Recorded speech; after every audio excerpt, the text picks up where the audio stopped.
जय श्री कृष्णा। राधे राधे। आप सभी का आपके अपने YouTube चैनल में बहुत बहुत स्वागत है। प्रेम से बोलिए श्रीमद् भागवत महापुराण की जय। आप सभी का दिन शुभ और मंगलमय हो। आज हम रसपान करेंगे श्रीमद् भागवत महापुराण का 7वां अध्याय। तो चलिए प्रारंभ करते हैं। जब भगवान जाने लगे तब ब्रह्मास्त्र से मुक्त हुए अपने पुत्रों एवं द्रौपदी के साथ कुंती ने भगवान की स्तुति की। कुंती ने कहा, आप समस्त देवों जीवों के भीतर और बाहर एक रस होकर विराजमान हैं। मैं आपको नमस्कार करती हूँ। श्री कृष्ण वासुदेव देवकी नंदन नंद गोप के लाडले लाल आप गोविंद को हमारा बार बार प्रणाम है। प्रभु, आपने अनेक विपत्तियों में हमारी रक्षा की है। विष से, लाक्षागृह की भयानक आग से, दुष्टों की धुत से, वनवासियों की विपत्तियों से और न जाने कितनी आनी अनजानी आपत्तियों से आपने हमें उबारा है। फिर कुंती ने प्रभु से जो मांगा है वह आज तक किसी भी भक्त ने नहीं मांगा। कुंती कहती हैं, जगत गुरु, हमारे जीवन में सर्वदा पद पद पर विपत्तियां आती रहे, क्योंकि विपत्तियों में ही निश्चित रूप से आपके दर्शन हुआ करते हैं और आपके दर्शन हो जाने पर फिर जन्म मृत्यु के चक्कर में नहीं आना पड़ता है। कुंती ने भगवान से दुख इसलिए मांगा कि दुख में तो आप साथ थे और अब सुख आया तो आप हमें छोड़कर जा रहे हैं। इससे तो वे दुख ही अच्छे थे जिनके कारण आप सदा हमारे साथ थे।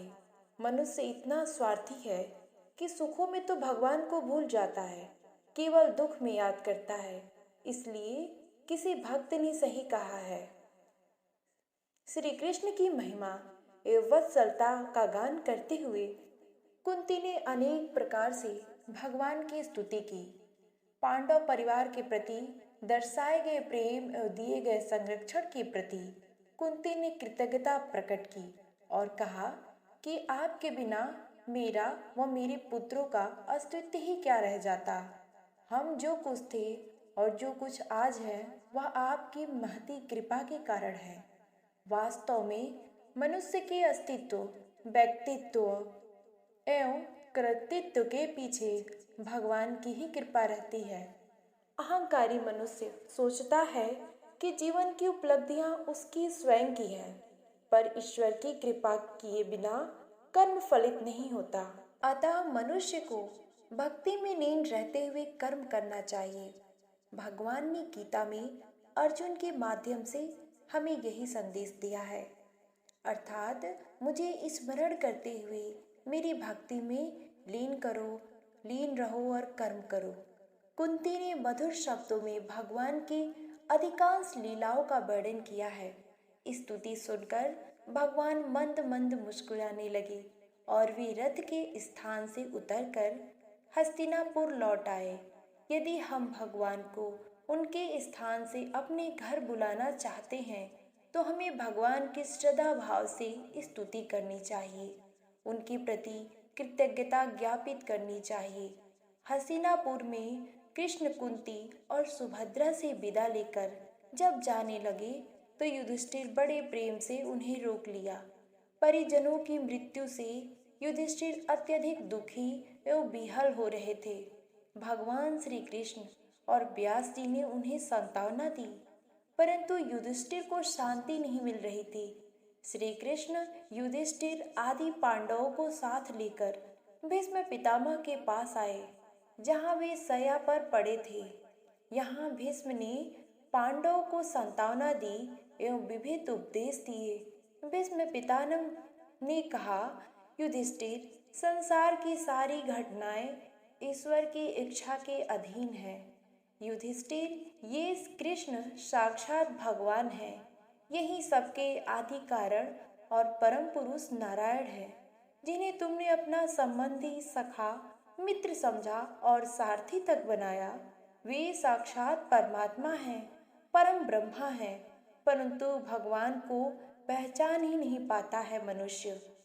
परंतु वे किसी भी रूप में अपने भक्त की रक्षा के लिए आ पहुँचते हैं। केवल कुछ संत और साधक ही प्रभु की कृपा से ही प्रभु को पहचान पाते हैं, उनकी कृपा की अनुभूति कर पाते हैं। युधिष्ठिर के पूछने पर भीष्म पितामह ने धर्म के अनेक रहस्य बताए। उन्होंने विपत्ति, प्रबंधी धर्म, दान धर्म, राजधर्म, मोक्ष धर्म, स्त्री धर्म और भगवत धर्म की व्याख्या की। भगवान धर्म का प्रवचन कर ही रहे थे कि उत्तर नारायण का समय आ पहुंचा। उस समय भीष्म ने बाड़ी का संयम करके मन को सब ओर से हटाकर अपने सामने स्थित भगवान श्री कृष्ण में लगा दिया और बड़े प्रेम से भगवान की स्तुति की। भीष्म पितामह ने कहा, मैं अपनी बुद्धि यदुवंशी शिरोमणि भगवान श्री कृष्ण के चरणों में समर्पित करता हूँ। भीष्म ने भगवान के श्री विग्रह का बहुत ही सुंदर वर्णन किया।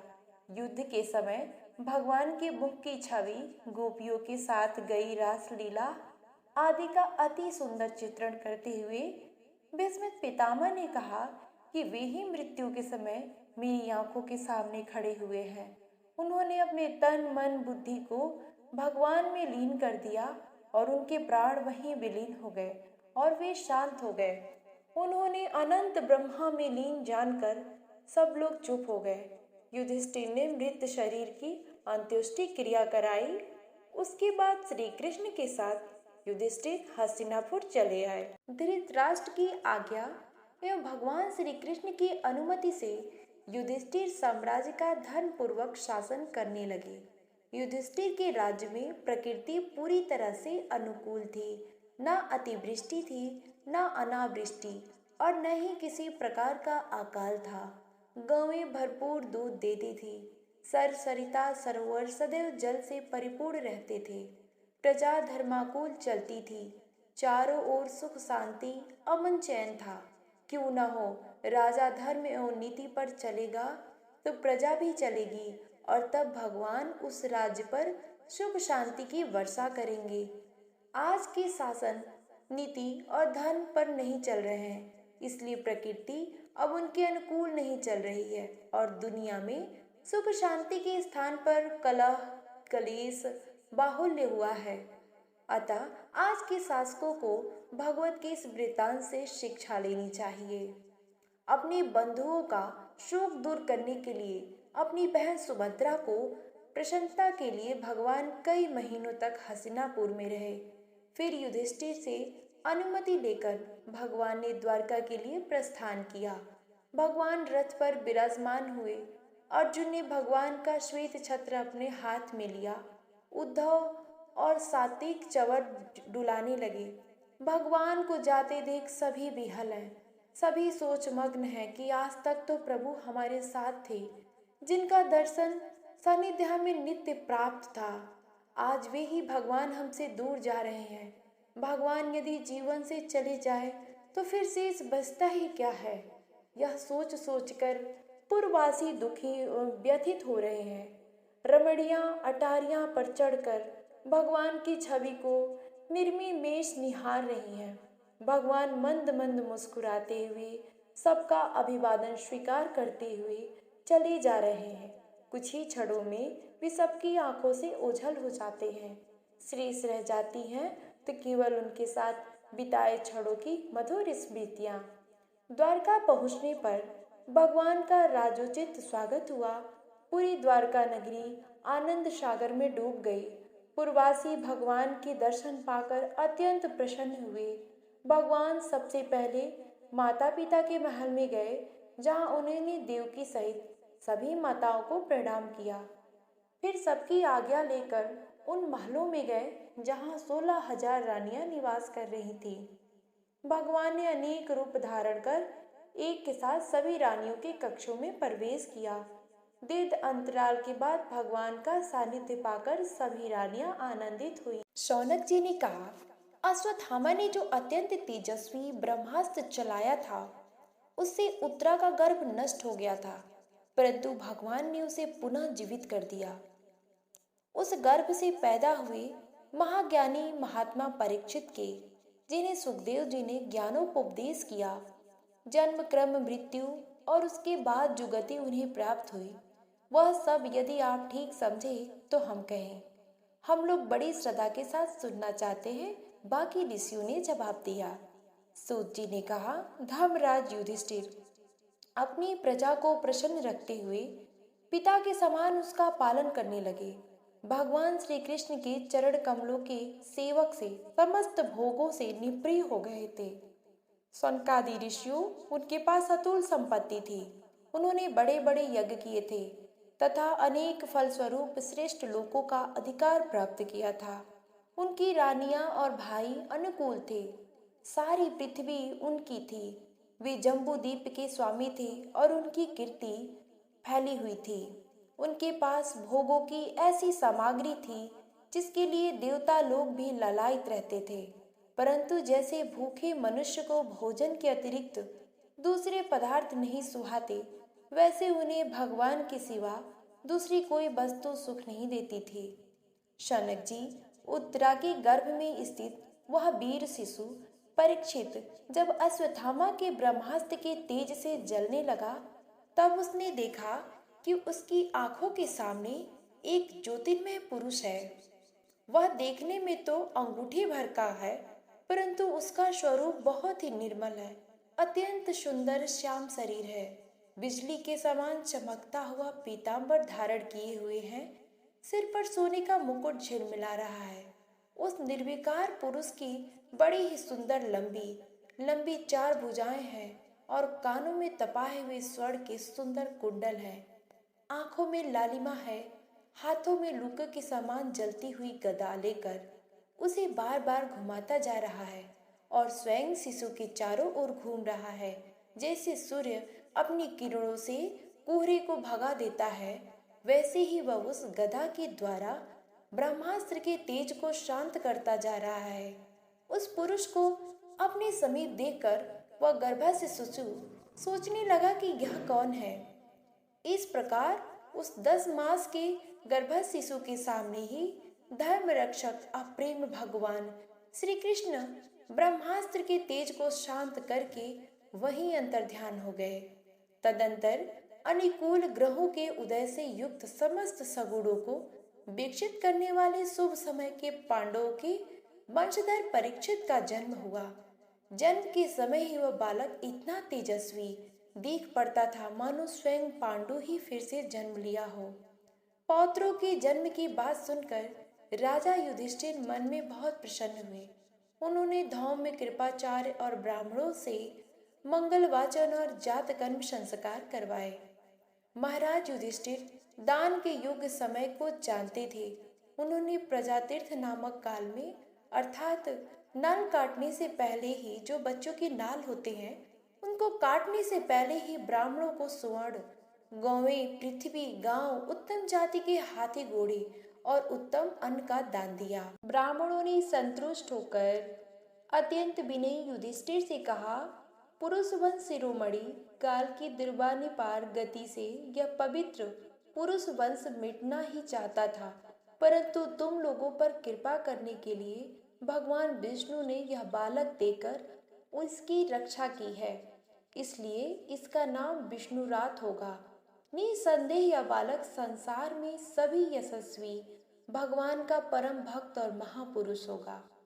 युधिष्ठिर ने कहा, महात्माओं, यह बालक क्या अपने उज्जवल यश से हमारे वंश के पवित्र कीर्ति महात्मा राजा ऋषियों का अनुसरण करेगा?